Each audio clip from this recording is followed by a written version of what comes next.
Baik, Assalamualaikum warahmatullahi wabarakatuh. Kita berjumpa kembali pada kuliah kewirausahaan yang mana pada hari ini kita akan menjelaskan tentang bagaimana strategi pemasaran. Kemarin sudah kita bahas tentang bagaimana kita ini bisa unggul bersaing. Nah, sekarang kita hari ini akan bahas supaya produk kita ini bisa laku di pasaran seperti apa. Sebelum materi, mari kita mengaji terlebih dahulu. A'udzu billahi minasyaitonir rajim. Bismillahirrahmanirrahim. Ara'aital ladzi yukadzibu bid-din? Fadzalikal ladzi yad'ul yatim wa la yahuddu 'ala ta'amil miskin. وويل للمصلين الذين هم عن صلاتهم ساهون الذين هم يراءون ويمنعون الماعون. Tahukah kamu orang yang mendustakan agama? Itulah orang yang menghardi anak yatim dan tidak menganjurkan memberi makan orang miskin. Maka celakalah bagi orang-orang yang sholat, yaitu orang-orang yang lalai dari sholatnya, orang-orang yang berbuat riya dan enggan menolong dengan barang berguna. Shadaqallahul adzim. Oke, kita akan lanjutkan materi pada pagi hari ini, yaitu tentang bagaimana strategi pemasaran. Kalau kita bicara tentang pemasaran atau marketing, kita harus tahu dulu apa sih pengertiannya pemasaran, yaitu kegiatan kelangsungan aliran barang-barang atau jasa dari produsen kepada konsumen atau pengguna. Jadi aliran barang. Ya, jangan sampai barang itu tidak jalan. Ya, ini namanya pemasaran. Nah, kita kan kadang bingung. Pasar kita siapa sih? Atau kalau kita selama ini taunya itu hanya pasar, ya mall, ya pasar tradisional maksud kita itu jualan gitu. Padahal bukan, ya. Ada berapa kelompok pasar yang ini bisa menjadi bahan kalian untuk berjualan gitu loh, melakukan usaha ya pada pasar ini. Pertama apa? Yaitu pasar konsumen, pasar di mana individu dan rumah tangga membeli atau memperoleh barang atau jasa untuk dikonsumsi sendiri. Ya. Ini yang hari ini kita tahunya itu aja. Pasar tradisional, mall, itu ini baru satu, pasar konsumen. Kenapa? Karena itu semua adalah digunakan untuk dikonsumsi sendiri. Padahal pasar itu masih banyak pasar yang lain. Ya. Itu pikiran kita. Kalau dulu kita belajar, belum belajar nih, taunya pasar ya. Pasar tradisional, padahal tidak. Ya. Apakah itu salah? Bukan. Ya, itu bagian daripada pasar yang dinamakan adalah pasar konsumen. Ya, kita jualan barang di pasar, di angkringan, itu baru untuk konsumsi sendiri. Ya. Itu namanya pasar konsumen. Nah, ini yang banyak orang taunya cuma ini. Padahal pasar dalam dunia bisnis itu masih banyak, ada 5. Yang kedua apa? Pasar industri. Apa itu pasar industri? Pasar di mana pihak perusahaan yang membeli barang atau jasa yang menggunakannya kembali untuk menghasilkan barang atau jasa. Ya, ini. Jadi kalau kita ada industri di tempat kita, itu harus sudah tanggap apa yang kita bisa jual ke industri itu. Ya. Kelapa sawit, apa yang diperlukan di kelapa sawit? Mereka punya ratusan karyawan. Mereka perlu makan. Mereka perlu air bersih. Ya, mereka perlu comfort, kenyamanan. Ya. Tempat tinggal. Ya kan? Kalian bisa usaha dalam apa saja yang bisa dibeli oleh industri itu. Di tempat kita ada perumahan, apa yang kita bisa jual? Ya, ke developer itu. Ya. Jangan hanya karyawan saja, tidak. Kalau karyawan kita ya hanya gaji tiap bulan, tapi kalau kita bisa menjual sesuatu, barang atau jasa yang diperlukan oleh industri itu, wah itu luar biasa. Ada sekolah, ada pondok pesantren, di situ ratusan orang, itu perlu memasak, perlu makan, itu perlu barang, jasa, LPG, ya, bahan sembako, semua, termasuk kenyamanan. Kenyamanan ini bisa tempatnya, bisa rumahnya, ya, sehingga mereka nyaman. Perlu listrik, perlu air, terutama itu. Apa yang kita bisa jual pada industri itu? Dan ini yang biasanya orang-orang kalau bisa masukkan di situ.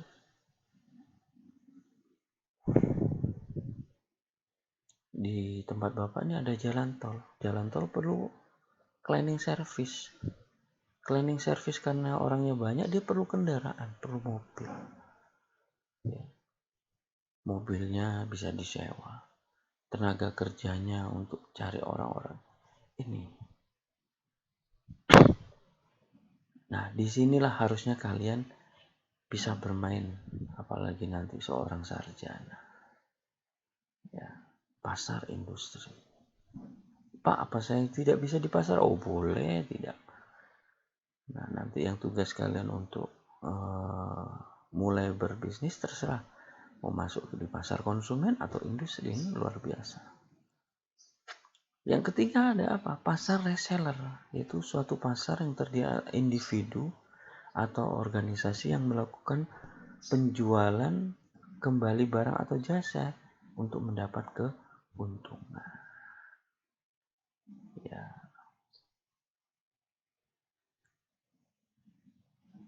Banyak nih contohnya ya, barang. Ya kemarin kakak kelas kalian ada yang jual itu masker pemutih wajah ya. Dia jual, ambil dari Jawa, dijual kembali di Kalimantan. Reseller saja. Ya, dijual kembali dengan harga yang mungkin masih terjangkau sehingga kita bisa mendapatkan keuntungan, dan ini paling mudah. Ya. Mungkin kalian nanti akan banyak ambil yang tugas seperti nggak ada masalah. Cari barang yang unik, kira-kira di Kaltim belum ada, atau sesuatu yang baru, kita jual. Ya. Atau menarik, ini reseller. Ya.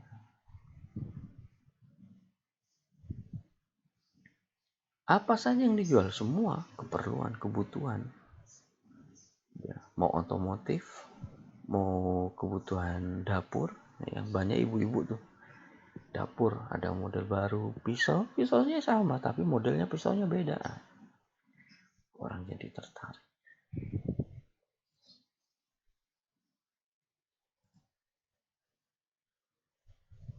Ini pasar reseller, banyak yang bisa kita jual. Dan ini sekarang sudah banyak yang online. Nah, kalau online tuh tak lihat Bapak selalu kalau di Facebook itu baju, jilbab ya kan. Sehingga ya oke lah bisa laku, tapi lambat sekali. Kenapa? Karena baju jilbab itu istilahnya levelnya itu keinginan, bukan kebutuhan. Ya. Tapi manusia ini hari ini banyak tidak bisa membedakan apa keinginan, apa kebutuhan. Apa bedanya keinginan kebutuhan? Ya, kalau keinginan belum pasti butuh. Tapi kalau udah barang itu menjadi kebutuhan, pasti juga masuk ke keinginan. Oke, ini reseller. Ini yang paling mudah untuk kita masuk. Yang keempat apa? Pasar pemerintah. Pasar unit pemerintah yang membeli menyewa barang. Ini kantor-kantor dinas ya. Kalian jangan remehkan. Mulai makanannya, cateringannya, kalau ada apa-apa, rapat, meeting, dia perlu makan, perlu kue. Ya. Kadang mereka rutin, seminggu sekali rapat.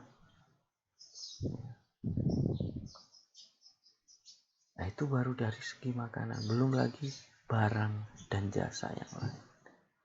Bapak kerjakan jasa pest control di Dinas Pendapatan Kota Samarinda sama Dinas Pariwisata.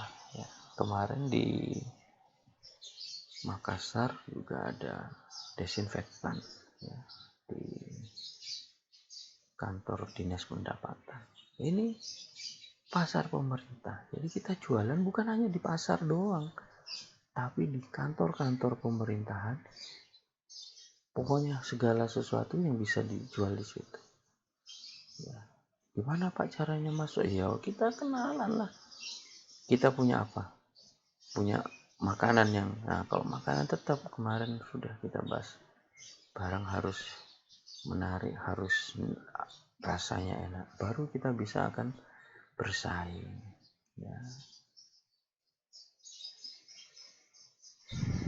Yang kelima adalah pasar internasional, ekspor impor.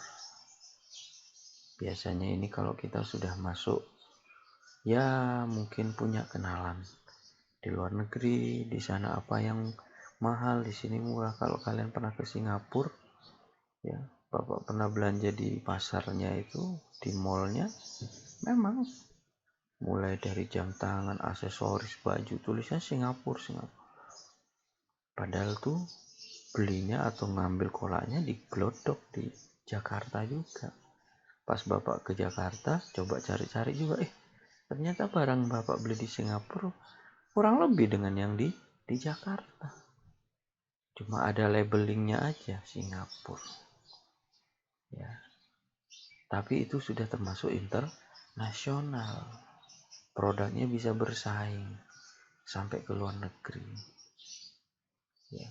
Kalau kita punya kenalan, apa yang diperlukan? Termasuk biasanya, nah kayak sekarang nih, teman-teman Bapak yang kuliah di Australia, ya kan? Dia tahu harga daging di sana murah. Sudah punya kenalan di sana, teman-teman di sana. Dilihat di Indonesia, harga daging masih 120, 130. Akhirnya datangkan dari sana. Mungkin harganya 40.000, 30.000 aja sekilo.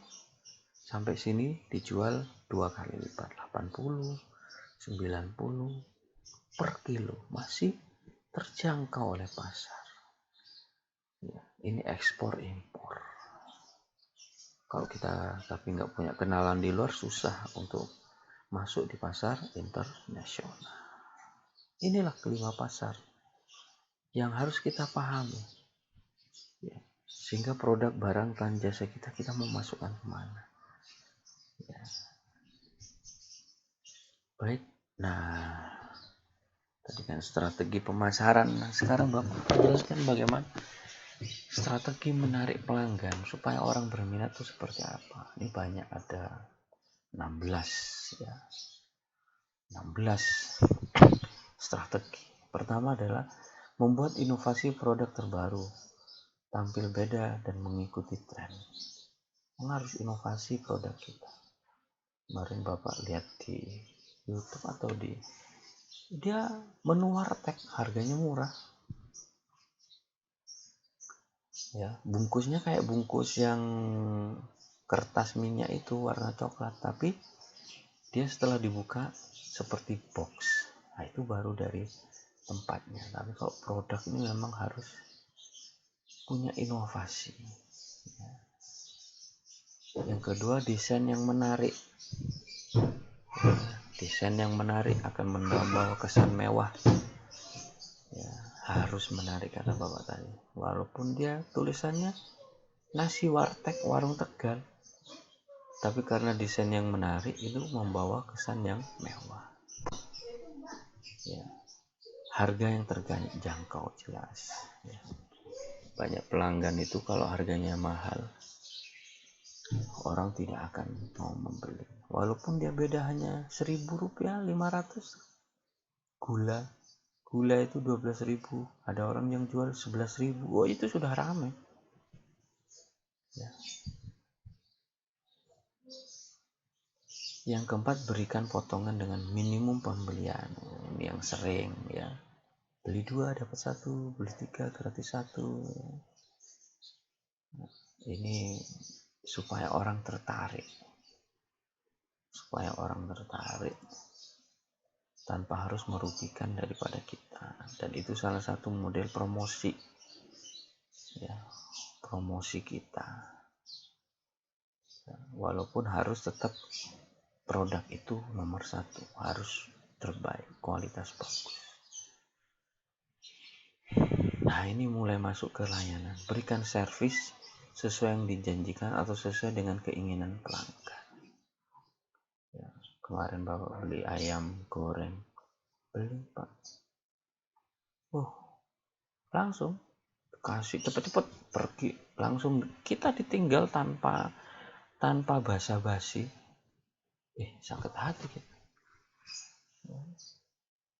Harusnya dipegang, dikasih, habis itu makasih mas, kan begitu. Kan enak. Makanya kalau di era itu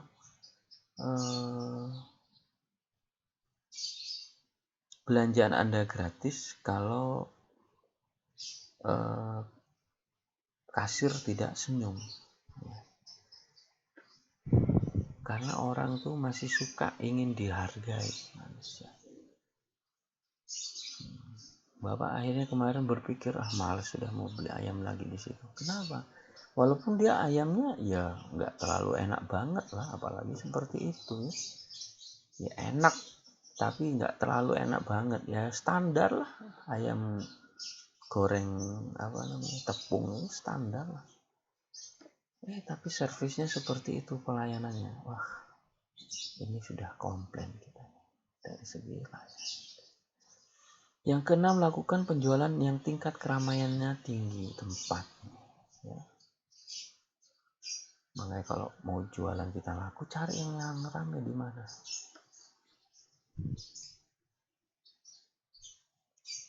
Yang ramai. Karena kalau ramai, berarti ada orang banyak melihat. Kalau orang banyak melihat, pengen tahu. Ya, kalau udah pengen tahu dan dia merasakan, wah, terus enak, wah itu sudah lengkap sudah. Ya. Kalau makanan memang kuncinya harus enak. Dilihat, nyoba, kok rasanya kok gini, itu sudah termasuk kurang. Ya. Jangan ada komplain, nanti ada di internet. Ikuti beberapa pameran untuk memperluas jaringan atau komunitas, untuk memperkenalkan produk kita. Perlu kita ikut pameran, mungkin yang bidang jasa, ya wedding, fotografer biasanya, atau mungkin ya pameran produk ini home hardware ya, toko-tokonya ya, supaya orang tahu, oh ada ini, oh di Samarinda ternyata ada ini. Yang kedelapan apa? Fokus pada satu produk sehingga spesialisasi dapat dicapai. Ya. Kita ini usaha jangan besok Bapak punya teman, dia punya toko. Ya. Hari ini jual sembako, bulan depan jualan helm, ya.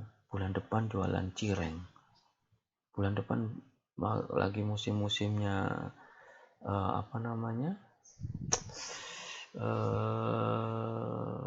singkong yang digoreng itu, ya, itu jual singkong goreng, berubah-ubah sehingga kita tidak bisa mencapai spesialisasi. Kenapa? Karena kita tidak belajar mengevaluasi diri. Tapi kalau kita jualan, walaupun kelihatannya sepele, ya, tapi kita fokus di situ sehingga apa? Kita bisa mencapai spesialisasi dan produk kita akan terus meningkat. Ya. Kalau sembako mungkin cuma 10 barang, terus minggu depan jadi 12, 13 sampai, ya, lengkap. Kalian mau cari apa? Kayak di Indomaret, listrik ada, lampu ada, sembako ada, semua ada. Jadi fokus.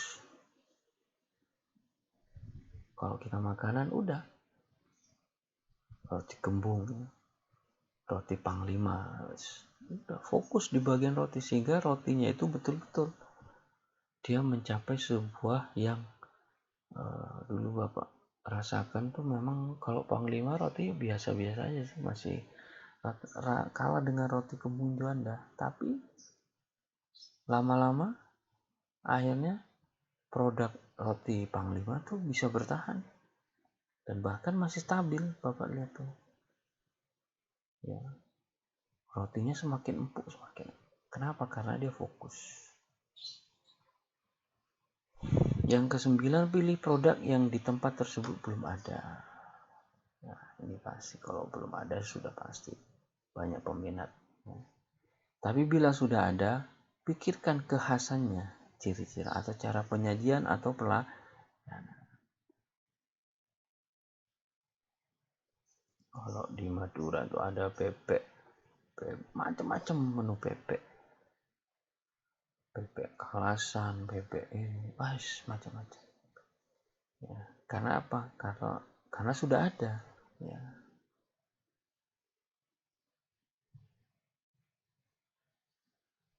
Bikin sesuatu yang khas atau cara penyajiannya. Nah, kemarin Bapak baca di Samarinda baru ada ayam asap. Ya. Ayam asap. Orang mungkin pastinya, tak pengen coba kayak apa rasanya.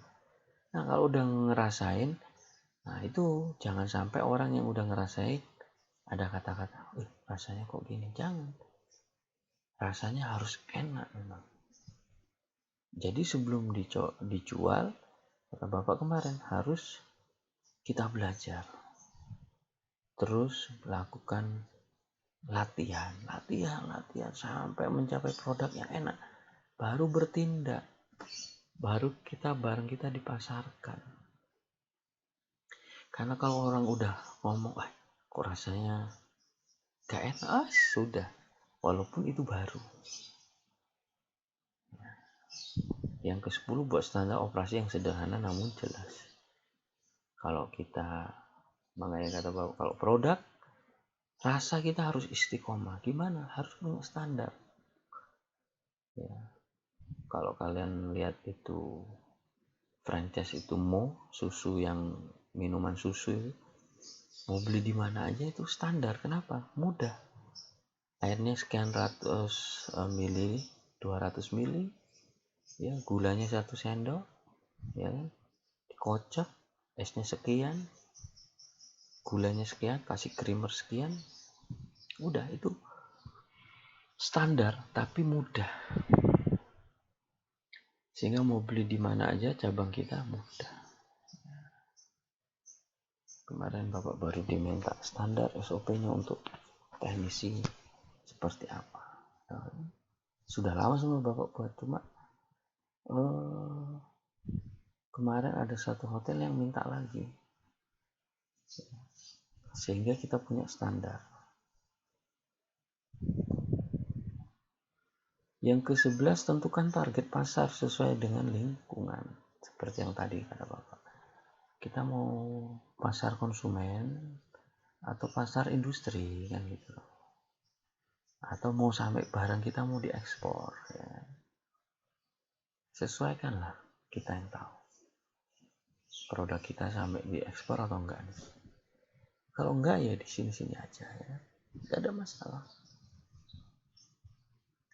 Tapi kalau target kita sampai ekspor ya itu biasa bertahap ya, bertahap lama-lama. Yang ke-12, tentukan lokasi dan jam buka usaha dengan tepat. Jangan jam buka tuh sak maunya. Ya. Kadang buka jam 9, kadang buka jam 10, istirahatnya kadang jam 11, kadang jam 12. Nah ini pelanggan bingung. Ya, strategi cara menarik pelanggan. Ya udah, kalaupun istirahat tulis istirahat, sedang isoma gitu, kembali buka jam 1. Jam 1 jangan molor-molor lagi ya. Karena orang kadang wah masih tutup, masih. Ini akhirnya orang kecewa. Harusnya ada rezeki buat kita ini.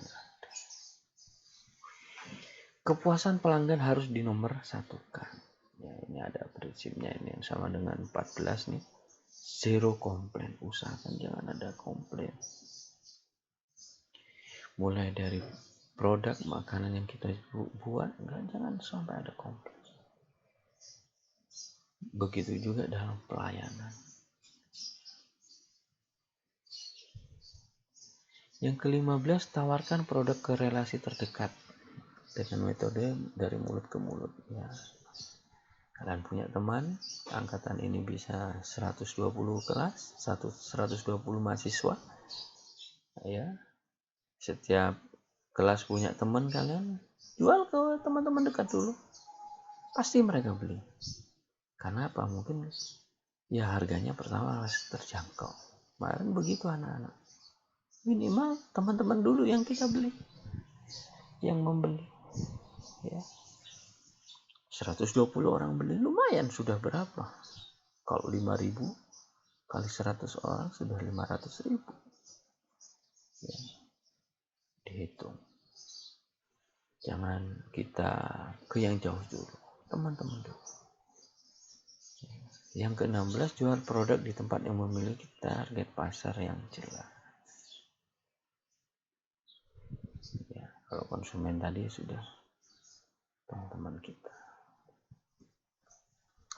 Oke, itu strategi bagaimana cara menarik pelanggan. Kita nggak bisa mencapai ini kalau kita belum pernah mencoba. Makanya dari satu semester ini kalian hanya belajar dari pengertian, target pasar, bagaimana cara strateginya, strategi bersaing seperti apa, ya.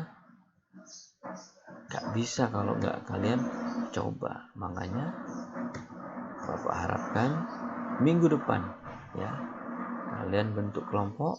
Jangan minggu depan udah kalian presentasi. Nah, minggu ini kalian sudah buat kelompok. Maksimal 3 orang, minimal 1 orang. Ya. Jadi, habis minggu ini, kalian sudah diskusi apa yang mau dibuat produk kita. Ya. Usahakan mulai starting atau franchising tadi. Atau reseller, terserah kalian. Ya. Baru presentasikan keberhasilan Anda minggu depan. Jadi minggu ini kalian sudah bentuk kelompok, ya. Minggu depan kalian apa yang mau dibuat, atau bahkan dalam minggu ini kalian sudah belajar dan berlatih, sehingga minggu depan kalian sudah siap untuk memasarkan. Bapak targetnya ini pertemuan ke-12, ya. 12, 13, 14, 15, ya, 16 sampai UAS 1 bulan. Kalian bisa menghitung dalam 1 bulan usaha saya sudah bisa mencapai berapa. Ya. Disiapkan semua presentasi harus dikumpulkan ke PJMK 1 hari sebelum hari H. Jadi kalau minggu ini kalian kuliah di tanggal 1, 2, 3 ya Desember, berarti yang tanggal 1, tanggal 8 ya, itu sudah siap presentasi kalian ya. Jadi minggu ini sudah kalian belajar, kelompoknya udah ditentukan dan sudah diskusi, belajar berlatih. Minggu depan sudah presentasi. Kalau Pak, kalau saya sudah mau jualan, oh boleh, tapi ingat harus sudah siap. Nah,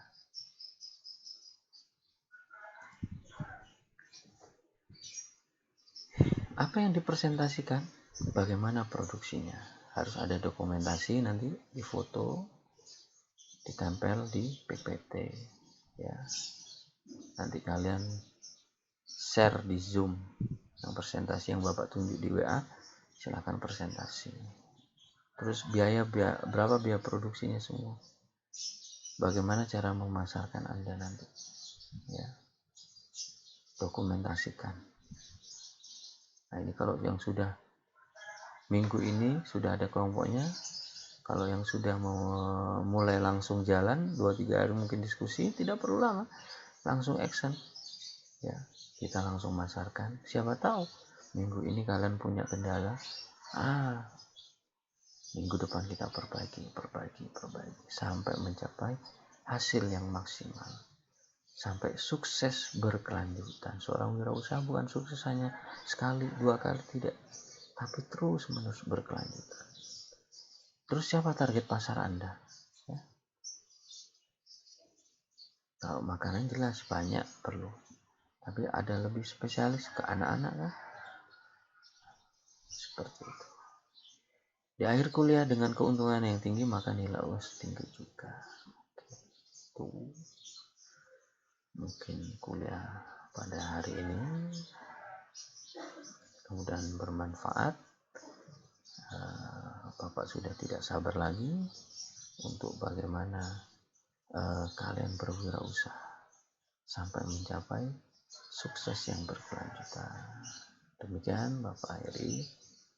Terima kasih. Wassalamualaikum warahmatullahi wabarakatuh.